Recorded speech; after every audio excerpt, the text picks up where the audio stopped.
நேரத்தில் நம்ம பாடுறோம், ஆனால் நம்முடைய இருதயமும் சிந்தையும் ஒரே மனசா எசைஞ்சு போதா அப்படின்னா அது கேள்விக்குறிதான். இன்றைக்கு இந்த காலை வேளையில ஒரு விசை உங்க சிந்தையையும் உங்க மனசையும் அப்படியே ஒருநிலைப்படுத்துங்க. ஆண்டவரை நோக்கி அவரை பார்த்து சொல்லுங்க, என் ஆசையெல்லாம் என் இயேசுதானே, பொன்முகம்தான் நான் பார்க்கணுமே.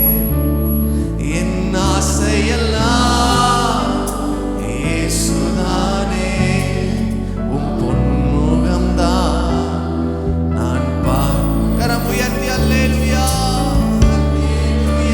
அல்லேலூயா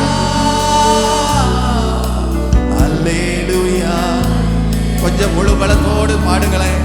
கர்த்தர் நல்லா சந்தோஷப்படுவார்.